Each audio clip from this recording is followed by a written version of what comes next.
அனைவருக்கும் வணக்கம். இந்த மரத்தை பார்த்தீங்களா? இது பன்னீர் மரம். இந்த கூண்டுக்குள்ளே இருக்கிறதுனால தான் இந்த மரம் இந்த அளவுக்கு, அதாவது இந்த கூண்டை விட்டு உயரமாக வளர்ந்துருக்கு. இன்னும் கொஞ்சம் நாளில் இந்த மரம் ஒசந்துடும். ஆடு மாடு அதை ஒன்றும் பண்ண முடியாது.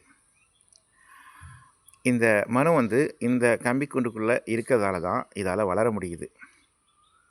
ஆடு மாடுகள் தன்னை கடித்து சேதப்படுத்தாத அளவுக்கு தன்னை காப்பாற்றி கொள்ள முடிகிறது. அதே மாதிரி தாங்க நம்ம மனசும் நம்ம கட்டுக்குள்ளே இருக்கணும். நம்ம கட்டுப்பாட்டை விட்டு நம்ம மனசு போயிடுச்சுன்னா நமக்கு சேதாரம்தான். எந்த ஒரு விஷயத்துலேயும் அலைப்பாய விடாது. நாமே பாதுகாத்துக்கணும். இந்த கவனச்சிதறல் இருக்குது பார்த்தீங்களா?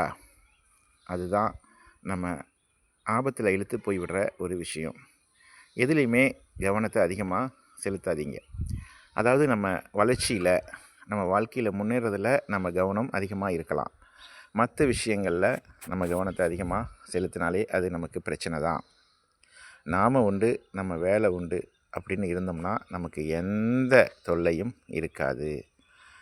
நம்ம மனசை நம்ம ஒரு கட்டுப்பாட்டுக்குள்ளே வச்சுக்கணும். அதாவது இரும்பு சங்கிலியால் போட்டு கட்டி போட்டிருந்தா எப்படி இருக்குமோ அதே போல் நமக்கு நாமே ஒரு பூட்டை போட்டுக்கிட்டு நம்ம மனசை கட்டுப்பட்டி இருந்தால் எந்த துன்பமும் கிடைக்காது. எந்த ஒரு துன்பமும் நம்மை நெருங்காது. இதெல்லாம் ஒரு சாதாரண ஒரு விஷயந்தான்.